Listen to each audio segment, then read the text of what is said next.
nós estivemos a observar a santidade ao Senhor, é um título que aparecia na testa do sumo sacerdote, dos sacerdotes. Eles usavam isso ao entrar no santuário. E nós vimos que é uma questão de identidade, identificar-se como filhos de Deus e viver esta vida agradável a Deus. É reconhecer que Deus é santo e é realmente reconhecer que é um atributo de Deus, é qualidade divina. Ele diz, porque eu sou santo, então seja você santo, porque eu sou santo. É um ato e um processo. Quando o Senhor operou em nós a nova vida, o novo nascimento, e quando Ele transforma-nos dia a dia a semelhança do Filho Jesus, é a utilidade da nossa vida, porque santidade tem muito a ver com utilidade. Deus só pode usar vasos limpos, e no sentido também de que Deus nos chama de homens santos, homens e mulheres santos, santificados, e temos um grande combate. Ontem vimos isso, um combate mental, para conservar a mente pura, para entender corretamente, para viver a palavra, para mudar a nossa vontade em sujeição à vontade do Senhor, para viver sinceramente, deixar Deus transformar o nosso estado emocional, de maneira que demonstremos realmente o que sentimos e sintamos o que o Senhor sente, para que possamos reconhecer que fomos chamados, e que essa chamada de Deus para a santidade é algo fundamental para uma vida de utilidade. E esta chamada depende de humildade, mexe com o nosso caráter, mexe com a nossa relação com o Senhor, com a nossa intimidade com o Senhor, mexe com a realidade da libertação de todo o peso, todo o pecado que normalmente nos prende, nos afasta do Deus maravilhoso. Mas também devemos reconhecer a graça suficiente para a transformação do coração humano. E independente do quão pecador você se sinta, ao entrar para a graça, você recebe todo o suprimento para vencer o pecado e viver segundo a vontade de Deus. Entrando assim no segundo estudo, nós queríamos entrar com uma oração. Queríamos convidá-los a ficarem em pé. Pai amado, nós voltamos a pensar nesta tarde sobre esse importante tema, sermos santos como o Senhor é santo. Isso é contrário à nossa natureza humana, mas isso está relacionado à natureza nova em Cristo. E nós queremos pedir a Tua misericórdia mais uma vez. Nós reconhecemos a nossa dependência de Ti, declaramos essa dependência como uma realidade da nossa vida, na Tua presença, e pedimos que o Espírito do Senhor faça uso desta palavra para glorificar Seu nome. E nós possamos verdadeiramente honrá-lo com as nossas vidas aqui, nesse momento. Em nome de Jesus. Amém. Podeis assentar. Em setembro de 1987, aconteceu o que foi chamado o maior acidente radiológico, conhecido como acidente com o Césio 137. Um aparelho de radioterapias foi encontrado por catadores de lixo em um hospital abandonado e foi levado para ser desmontado, para separar os metais, porque era muito pesado, podia ter muito chumbo, e tinha mesmo. Esse homem achou que podia aproveitar e ganhar muito dinheiro com isso. Eles decidiram desmontar o equipamento, e quando desmontaram, no ferro velho do senhor Ferreira, Devair Ferreira, essa cápsula de césio que tinha dentro foi aberta. E o cloreto de césio, esse chamado 137, emite uma luz azul à noite. É como se fosse sal de cozinha. Quem conhece diz que é como se fosse um sal fino de cozinha. Emite uma luz azul.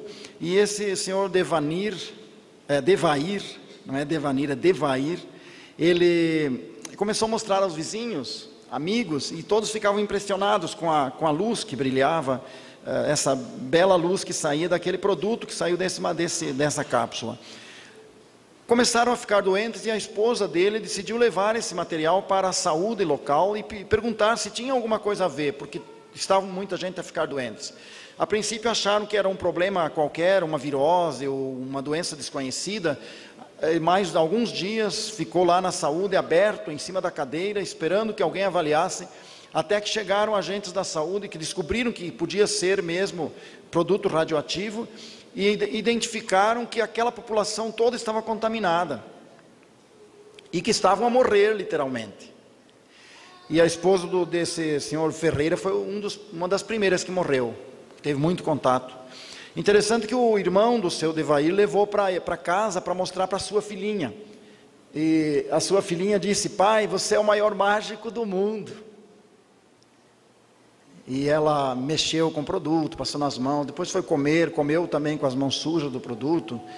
E contaminou-se de tal maneira que foi a primeira vítima fatal deste acidente com irradiação. A garota tinha apenas 6 anos de idade.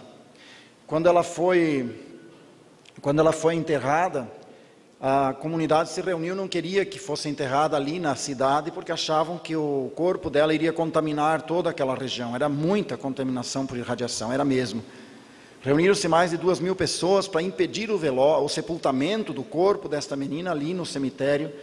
Mas aí decidiram fazer um caixão muito grande, com muito revestimento de chumbo e materiais próprios, para impedir que a irradiação do corpo dessa criança saísse. Foi depositado com um guincho de tão pesado que ficou esse caixão. E esta foi uma terrível experiência para aquela cidade. Depois de dias de impasse, ela foi sepultada. A limpeza que tiveram que fazer foi total naquele ambiente daquelas casas. O ferro velho demolido, retirado tudo. Os agentes chegaram nas casas e tiravam das pessoas tudo o que elas tinham, porque tudo estava contaminado. Todos os objetos pessoais, roupas e tudo. As casas foram limpas, muitas demolidas. Chegou a 13.500 toneladas de lixo. 13.500 toneladas de lixo que foi separado para que as pessoas não morressem mais. Aqui está o contexto de santidade. Quando se percebe que essa luz azul é fatal e você tem que se separar dela, mas ela está distribuída de uma maneira tal que contaminou os ambientes, contaminou muitas vidas. Como você separa? Mas tem que separar ou morre. Quando Deus fala sobre pecado, Ele está falando de uma situação como esta, que nos atrai, nos cativa muitas vezes, e nos ilude com uma falsa expectativa de felicidade, mas está a matar, destruir, e como aquele homem que leva para sua filha, pensando que está fazendo algo muito bom, e que a filha diz: tu és o maior mágico do mundo, mas depois ele descobre, ele levou a morte para a sua filha. Eu creio que vocês podem lembrar de pessoas na Bíblia que levaram, por causa do seu pecado, a morte para a sua família. E quando nós falamos de santidade, estamos a falar de algo que Deus nos chama, porque é a nossa salvação, é a salvação do nosso vizinho. Se nós estamos contaminados, nós estamos contaminando. Se nós estamos puros, nós estamos ajudando as pessoas a serem santificadas. E não é só a mulher crente que ajuda na santificação do marido, mas vamos descobrir muitos homens crentes estão ajudando na santificação da sua família. Mas é preciso viver vidas santificadas para santificar. E para poder viver vidas santificadas, temos que reconhecer que o Senhor está a nos chamar, porque o brilho do pecado contamina, causa cegueira, rouba, destrói, mata. Deus nos chama porque nos ama. E se nós acariciamos os nossos pecados, nós temos pecadinhos que gostamos deles, que eles nos ajudam a imaginar uma vida melhor, a fantasiar. Se nós estamos fazendo isso com o pecado está destruindo. E este brilho que nos cativa está a matar, não somente nós, mas a nossa família. Por isso Deus nos chama para a santidade. Porque os perdidos não conseguem ver Deus se não puderem ver em sua vida as qualidades, as características, os atributos de Deus. E aqui nós queríamos entrar no primeiro ponto, que é o conhecimento de Deus Santo. Quando Isaías fala sobre isso, ele diz: Santo, Santo, Santo. Queria convidá-los a abrirem o primeiro texto desta tarde, em Levítico capítulo 10. Levíticos capítulo 10. Nesse livro, em Levítico 10, vamos ler apenas versículos Vamos ler do verso 1 ao 10. Nós vamos encontrar aqui esse sacerdote que conhecia o Senhor. Ele entrava no santuário do Senhor, e nessa relação com o tema conhecimento do santo, do Deus santo. E aqui está o texto a dizer assim, capítulo 10 de Levítico: E os filhos de Arão, Nadab e Abiú, tomaram cada um o seu incensário e puseram neles fogo, e colocaram incenso sobre ele, e ofereceram fogo estranho perante o Senhor, o que não lhes ordenara. Então saiu fogo de diante do Senhor e os consumiu, e morreram perante o Senhor. E disse Moisés a Arão: Isto é o que o Senhor falou, dizendo: serei santificado naqueles que se chegarem a mim, e serei glorificado diante de todo o povo. Porém Arão calou-se. Vamos ler a partir do verso 8. E falou o Senhor a Arão, dizendo: Não bebereis vinho nem bebida forte, nem tu nem teus filhos contigo, quando entrardes na tenda da congregação, para que não morrais. Estatuto perpétuo será isso entre as vossas gerações, e para fazer diferença entre o santo e o profano, entre o imundo e o limpo. Aqui está um texto que foi uma história de muita tristeza, porque esse sacerdote entrou com as vestes santas para o lugar santo. Aquele santuário tinha o altar no pátio, a bacia de bronze, mas tinha já logo a entrada para o lugar santo. Eles entravam ali para ministrar. Só não podiam entrar no Santíssimo, só entravam uma vez por ano o sumo sacerdote. Mas nesta primeira eles entravam, e ele entrou com as vestes santas, com o título Santidade ao Senhor, mas as suas mãos carregavam outra coisa. Na Bíblia não diz onde ele trouxe as brasas. O fogo eram brasas que ele trazia. Mas dizia o texto que as brasas tinham que vir do lugar santo. E o lugar santo onde tinha brasas era o altar do sacrifício. Era ali na frente do santo, dentro do pátio do santuário. Havia o altar do sacrifício e tinham que manter brasas dali para pôr sobre as brasas o incenso, para que o perfume desse incenso enchesse o santo lugar. E nesse dia, talvez trouxeram do seu fogão lá de casa. Eu não posso dizer que cozinharam feijão lá, porque talvez não tinha feijão naquele deserto, certamente. Tinha só o maná. Mas eles tinham fogo em outro lugar. Isso está claro aqui. Está claro aqui que eles trouxeram fogo de outro lugar. Uma brasa, eles trouxeram para dentro do santuário. E o texto diz que eles tinham então toda a sua aparência, todo o seu caminhar parecia santo, mas tinham coisas estranhas nas suas mãos. É bem interessante esta figura para nós, porque nós também fomos santificados, nós recebemos o nome de santos, mas o que trazemos nas mãos faz muito sentido, faz muita diferença. Pode representar morte ou vida, pode ser puro ou ser impuro, pode ser algo que contamina ou que santifica. E portanto o texto está a dizer que é alguma coisa muito séria. Não me parece uma distração, aliás, não me parece uma desobediência. O texto não diz que foi. Dá uma impressão de distração, porque era um ministério novo. Temos que concordar que eles foram os primeiros sacerdotes. O texto não diz que eles pensaram em sua casa: vamos fazer do nosso jeito. Não. O texto só diz que levaram fogo estranho. Dá-me a impressão de que é uma distração deles, não uma rebeldia. Mas se você distraidamente bebesse, eu sei que os crentes não bebem vinho ou cerveja ou outra coisa, né? Não bebem, não é verdade? Mas se bebessem, estou a brincar, não é pecado beber vinho quando se bebe dentro de um conceito de vida cristã controlada. Não estou dizendo que na sua casa não possa, mas vamos dizer que bebesse mais do que o limite e saísse a conduzir pelas ruas e batesse o carro, estaria desculpado diante das autoridades? É claro que não. Eles trouxeram, independente se era uma distração da parte deles, mas eles trouxeram brasas que não era o que Deus disse. É possível que a gente crie uma aparência, mas não ter obediência.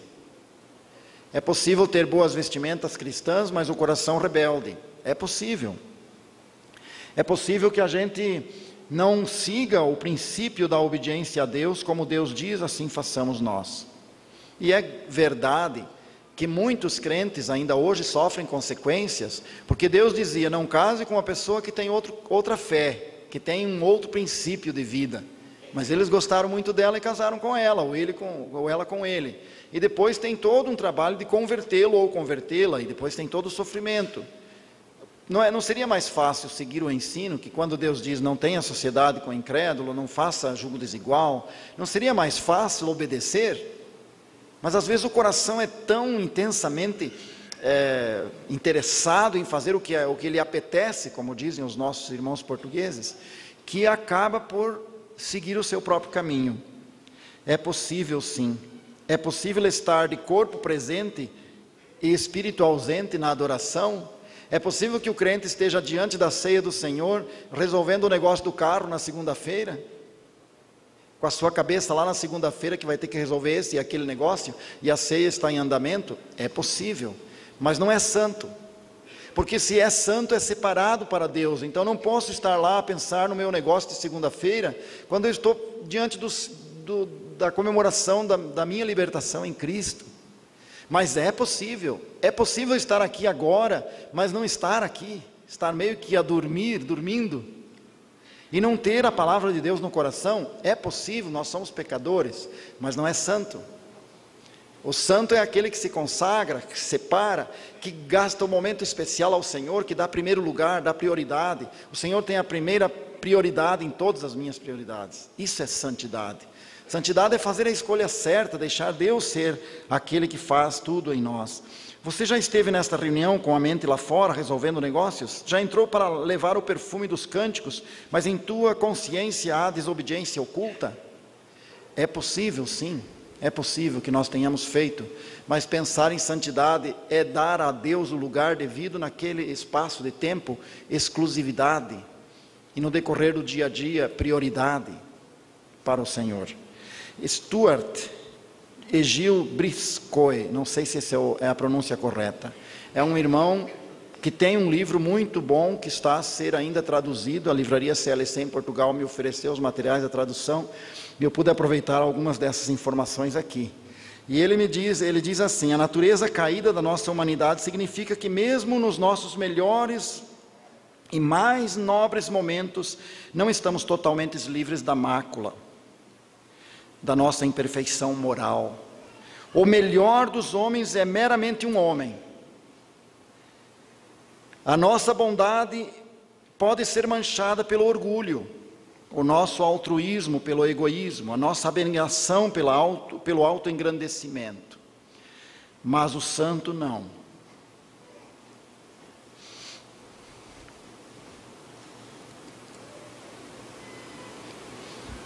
Ele é diferente. Deus é santo.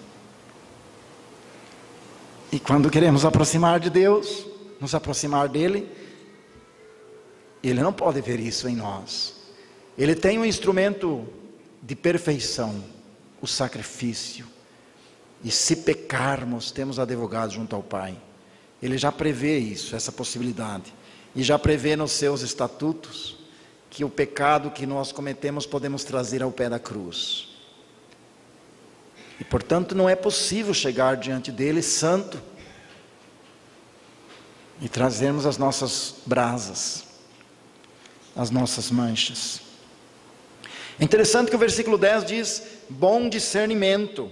Ele está falando aqui, ele está a falar aqui de que eles não deviam beber antes de ir para o santuário, porque poderia interferir no bom discernimento. Poderiam perder um pouco a noção das coisas e levar brasa estranha e morrer mais gente.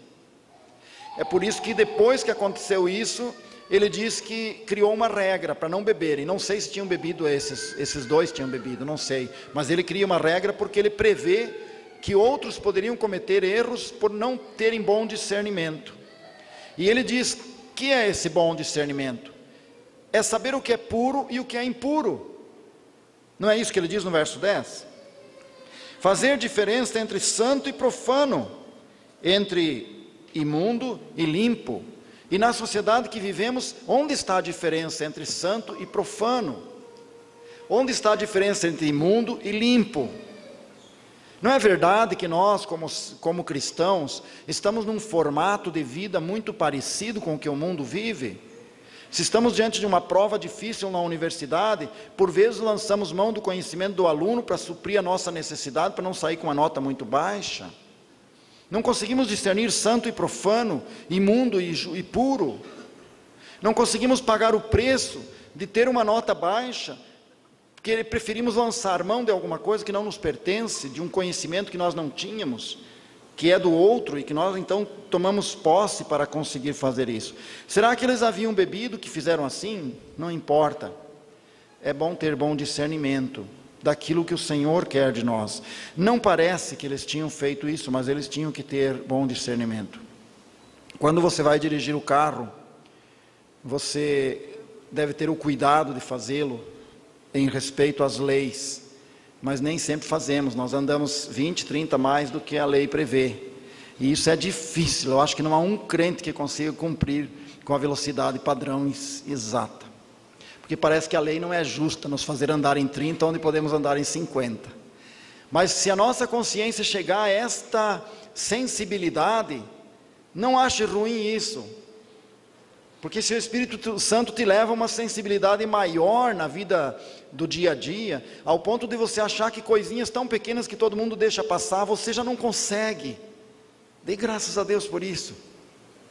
Quanto mais perto dele, que é santo, mais você consegue perceber aquelas coisas, começa a ser mais sensível, ter um discernimento mais apurado. E é difícil, realmente. Eu falei de uma coisa agora muito complicada, porque nós não cumprimos mesmo nesse sentido. Se vamos colocar isso na nossa consciência agora assim, talvez vamos sair aqui de cabeça baixa, todos nós já passamos a velocidade limite aí. Mas nós temos que aprender a lidar com isso agora, sabe? Porque se não fizermos isso, nós vamos sair daqui tristes, achando que não vamos atingir o padrão de santidade nunca. Mas vamos lutar para atingir. Vamos lutar para desenvolver. É interessante também pensar que há um outro ponto de visão. Não se refere apenas em como fazer o trabalho de Deus, mas que o trabalho de Deus pode se tornar mais importante do que o próprio Deus. E isso também vai contra a santidade. Porque nós nos tornamos tão apegados ao trabalho, e esquecemos do Deus que nós estamos fazendo para Ele o seu trabalho. E somos trabalhadores muito ativos, mas pouco apegados ao Senhor. Isso vai contra a santidade. Isso não é a correta visão, é um ponto de visão distorcido. É necessário ter consciência de que estamos na presença de Deus, devemos estar em santidade. O que é mais importante para o Senhor, a santidade ou a vida de atividade? Nesse sentido, Oswald Smith, nesse livro Em Um Homem que Deus Usa, ele diz: eu compreendi que a coisa de maior importância na minha vida não era o trabalho que eu fazia, nem os livros que eu escrevia, nem os sermões que eu pregava, nem as multidões a quem falava, e nem tampouco o êxito alcançado. De maior importância era a minha vida, os meus pensamentos, a santidade do coração, a justiça prática. Em outras palavras, a transformação pelo Espírito à semelhança de Cristo Jesus. Santidade tem que ir nessa direção.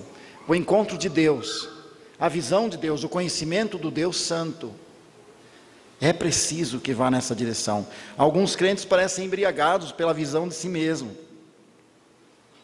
Visão da sua própria personalidade, dos seus próprios talentos. Eles têm boa eloquência, são homens capacitadíssimos, e vêm com essas brasas em grande quantidade, e fazem uma impressão tremenda de luz, uma luz brilhante, brasas da sua própria casa, fogo que trouxeram de casa, da sua personalidade, projeção de si mesmo. Não é brasa do altar de Deus. Eles não aprenderam a ir no altar de Deus, prostrar-se ali, embaixo do seu fardo de pecado, sair livre, deixar o fardo, e sair com o Senhor para reconhecê-lo no seu dia a dia. Que triste, que nós não conseguimos. Eu digo nós porque eu estou nessa batalha também. Eu também não quero trazer fogo estranho. Eu também não quero trazer brasa do meu fogão, da minha casa, da minha personalidade, daquilo que eu aprendi numa universidade. É preciso sair do altar de Deus. Mas e quanto tempo eu gasto no altar de Deus para conseguir uma brasa que faça o perfume encher o ambiente por onde eu passo? Quanto tempo você gasta diante do Senhor para que tenha algo de Deus? É vergonhoso, irmãos, quando a gente põe o relógio para marcar quanto tempo nós oramos. Quando eu tinha 12, 13 anos de idade, eu quis fazer isso. Eu pensei, eu quero saber quanto que eu oro. Deu 2 minutos. Daí eu disse, não, agora eu vou fazer uma lista. E eu comecei a fazer uma lista. Há cerca de 13, 14 anos de idade, eu estava orando mais. Graças a Deus, Deus me levou para 1 hora de oração. Glória a Ele, não a mim. Mas tem que contar experiências boas também, irmãos. Às vezes a gente conta só o nosso erro. E não conta aquilo que Deus fez, e depois nós também perdemos. Mas foi o jeito que eu achei, colocar o relógio, marcar o meu tempo de oração. E depois fazer uma lista, para que eu pudesse me encontrar com o Senhor por mais tempo. Eu não estou com isso dizendo que eu mantive toda essa santidade, não. Eu também tenho errado, também tenho pecado. Também tenho tempos que parece que estamos nas nuvens, na presença do Senhor, a nuvem enche o santuário, e tempos que parece que há uma nuvem escura do inimigo que invade e tenta nos destruir, nos derrubar, que parece que se vamos olhar para dentro, para o nosso sentimento, estamos quebrados. A única coisa que nos salva nessa hora é olhar para a fé e dizer, o Senhor ainda me conhece, o Senhor tem minha vida, o Senhor me sustenta, mesmo que eu não sinta nada, mesmo que eu não veja nada, mesmo que tudo ao redor seja um caos e eu me sinta em pecado, mas há graça na cruz de Cristo, e eu sou por Ele vitorioso. E não é uma afirmação assim qualquer, não são palavras de poder, são atitudes de sujeição, de submissão. É uma guerra, uma luta para conseguir manter de maneira que a nossa vida esteja no altar de Deus. As brasas precisam vir do altar de Deus e para Deus, não para nós, para Deus.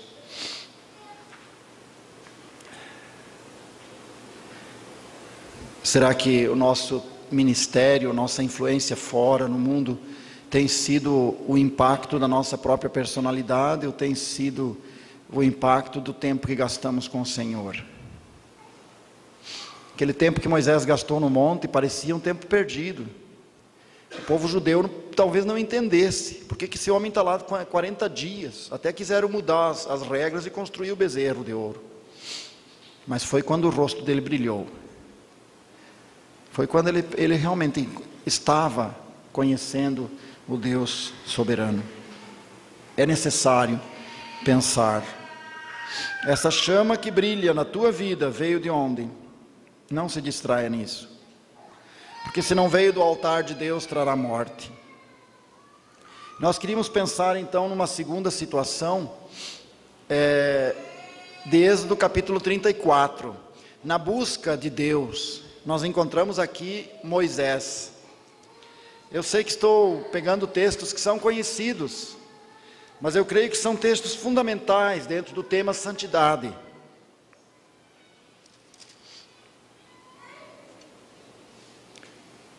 Êxodo 34, versos 5 a 8. E o Senhor desceu numa nuvem e se pôs ali junto a ele, e ele proclamou o nome do Senhor. Passando, pois, o Senhor perante ele, clamou: ó Senhor, Senhor Deus misericordioso e piedoso, tardio em irar-se e grande em beneficência e verdade,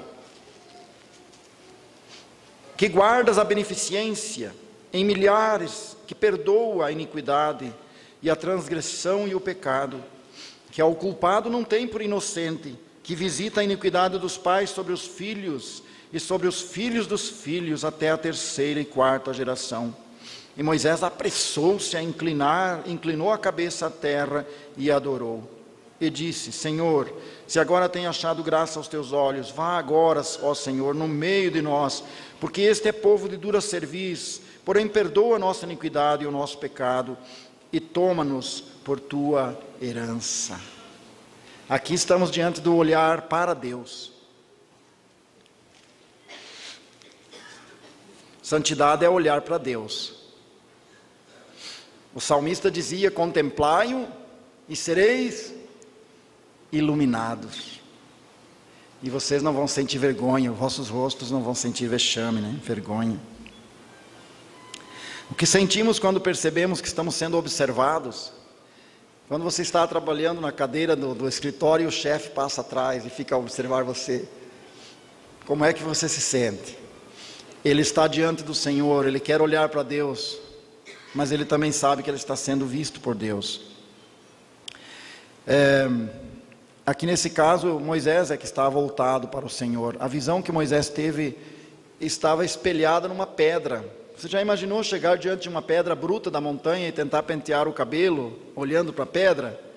Não parece que dá reflexo, não é verdade? Não parece que ela reflete o nosso, a tal ponto que consigamos ver a nossa imagem. Mas era tão intensa a santidade e a presença do Senhor, que quando Deus passou por trás, Moisés viu na pedra o reflexo da glória. Moisés não podia olhar para Deus, mas podia olhar para a pedra. E no coração dele, ao mesmo tempo que ele vibrou de alegria, ele se escondeu na misericórdia. O que foi isso? Foi o sentimento de indignidade, de pecador que ele era. Diante de uma glória tão grande, ele podia sair gritando: olha, eu vi Deus, vocês são inferiores a mim, porque eu vi Deus, eu estive lá no céu. Não, ao contrário, ele se esconde na misericórdia. Ele diz: Deus, tu és compassivo, misericordioso. E em vez de ele acusar o povo, ele diz: Senhor, perdoa-os.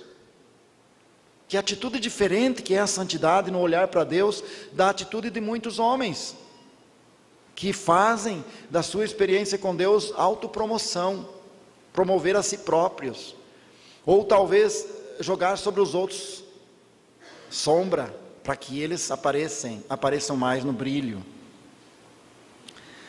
A luz da presença refletida tocou o coração de Moisés como um raio-x, e Moisés tinha se santificado, podia estar ali, mas ele ainda podia ver exatamente onde havia acontecido a fratura. Sua vida ainda estava sendo revelada pelo Senhor, como impura ainda, mas na presença de Deus, com liberdade para falar com Deus. Versos 5 a 7, ele diz aqui: e o Senhor desceu numa nuvem e se pôs ali junto a ele, e ele proclamou o nome do Senhor, e o Senhor passou por ali.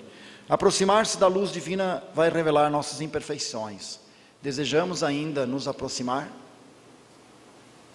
Santidade começa com o desejo de chegar a Deus, deixar que Deus nos purifique. É uma visão espiritual também de si mesmo, correta visão. Ele sentiu que sua vida era fruto da misericórdia, não havia ali mais ilusões quanto ao seu grau de santidade, era só a misericórdia que o sustentava. Ele conseguiu sentir-se escondido na misericórdia de Deus, produto da misericórdia de Deus, fruto da misericórdia de Deus. E naquela hora o texto diz: apressou-se,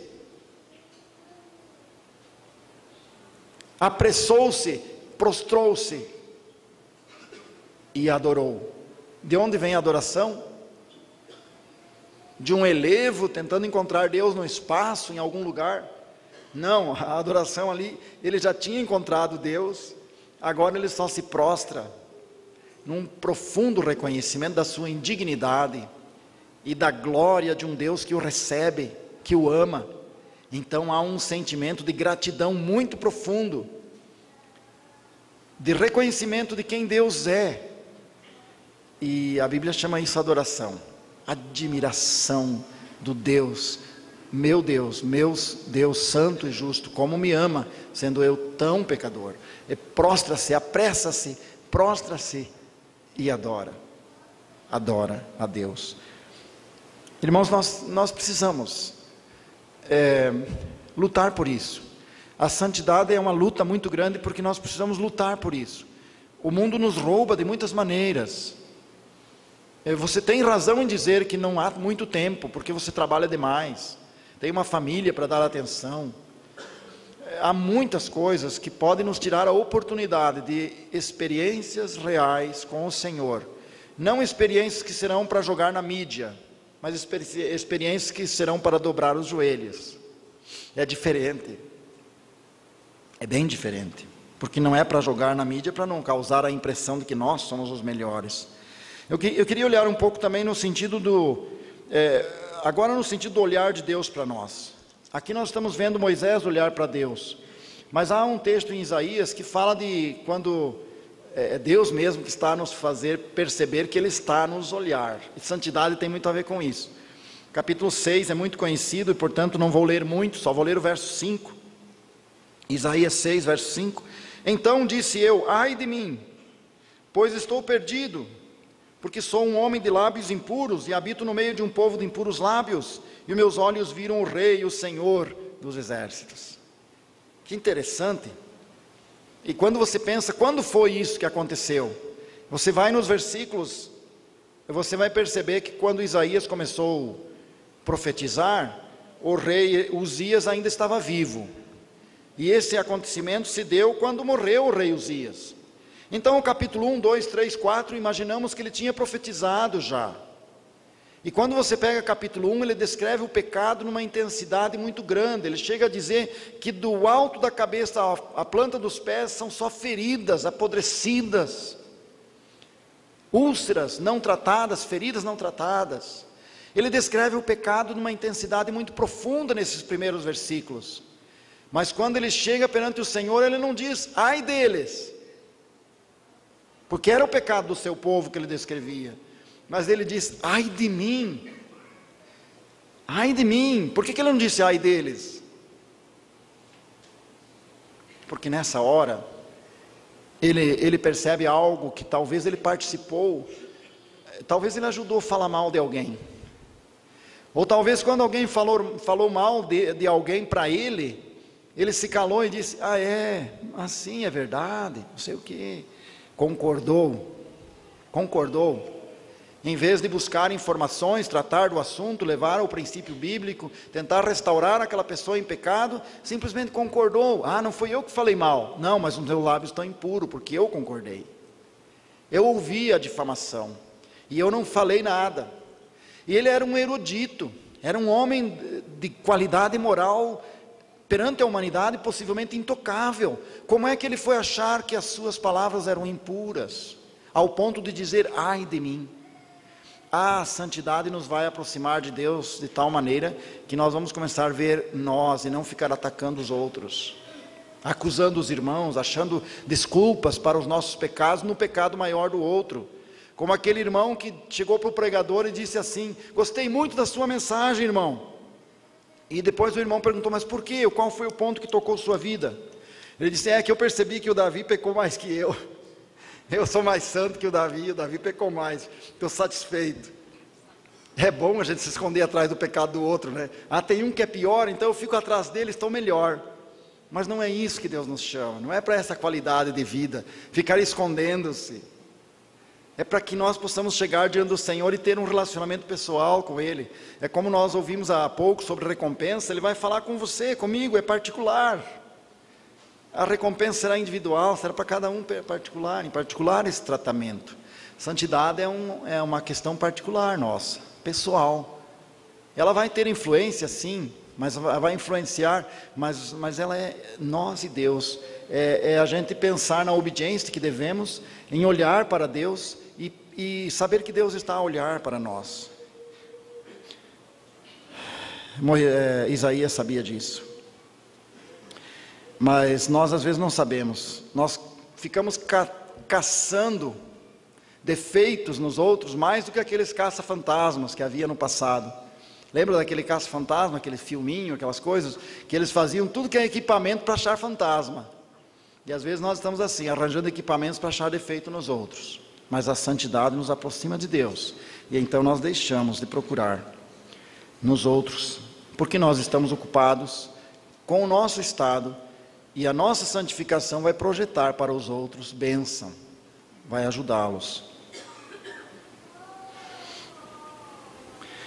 Podíamos citar, inclusive, o livro sobre santidade, que está aí na banca.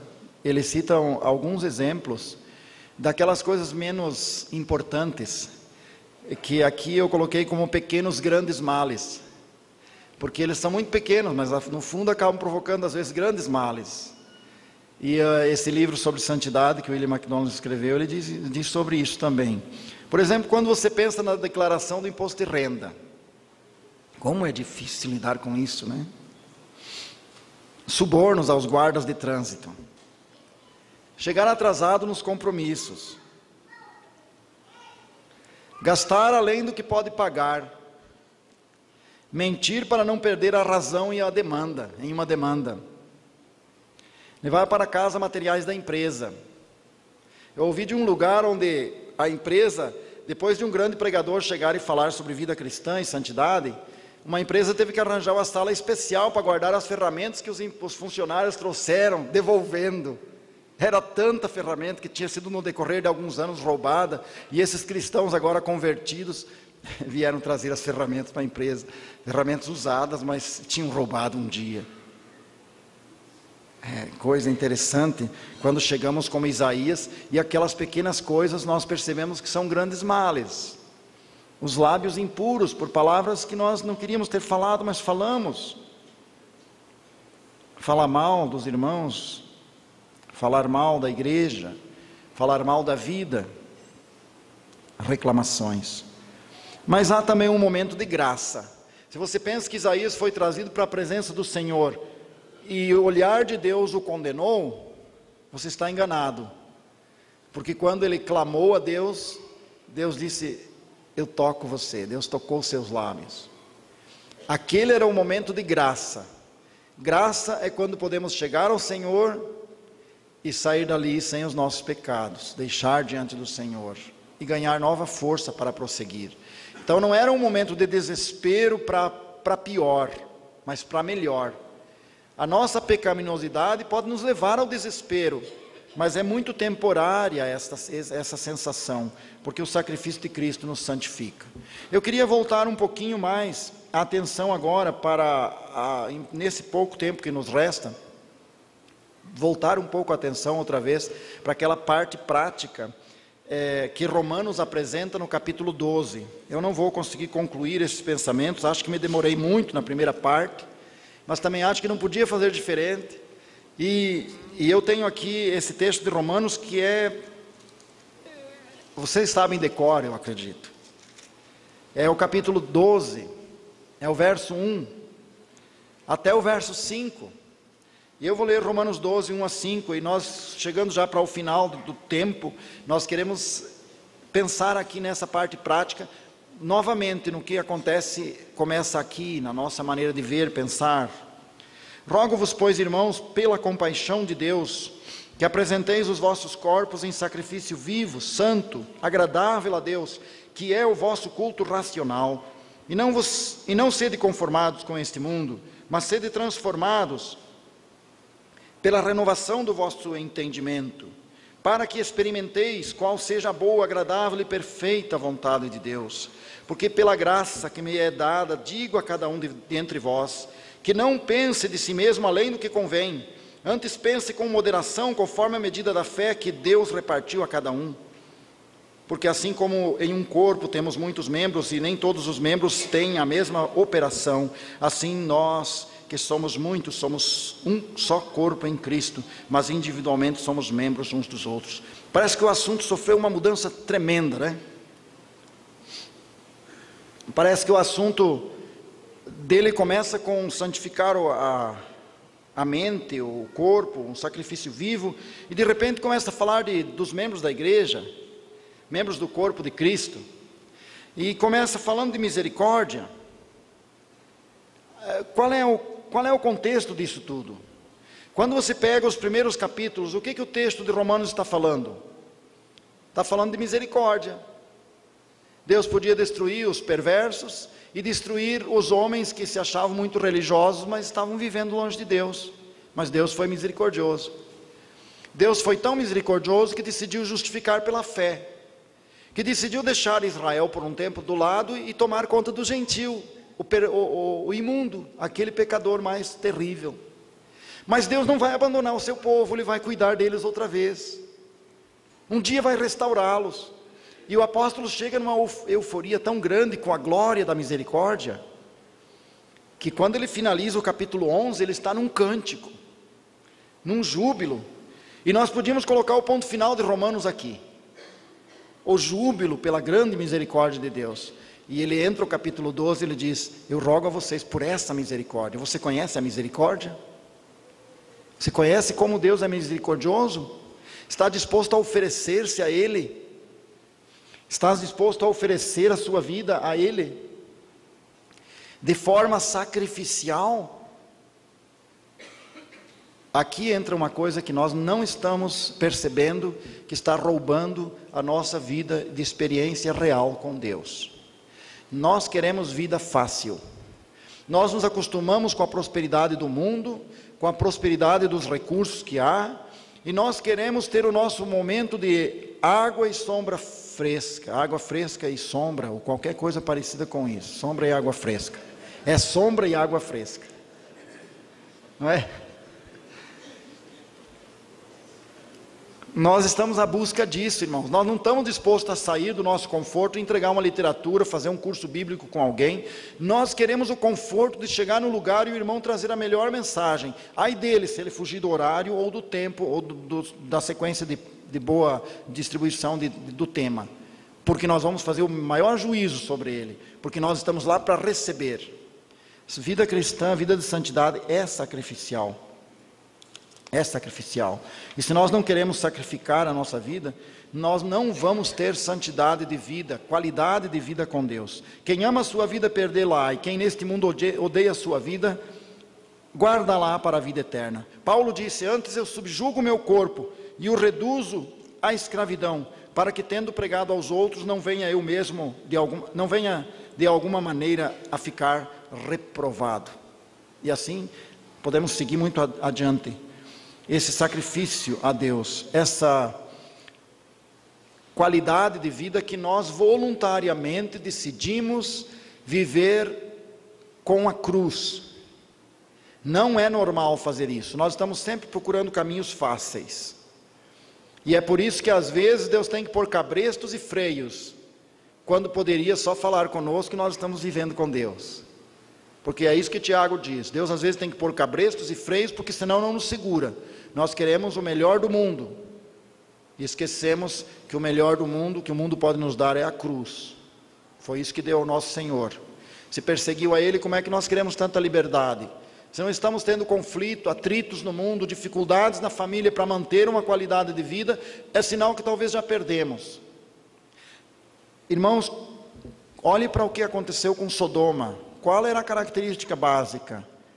A característica básica de Sodoma era prosperidade e ociosidade. Ezequiel fala sobre isso.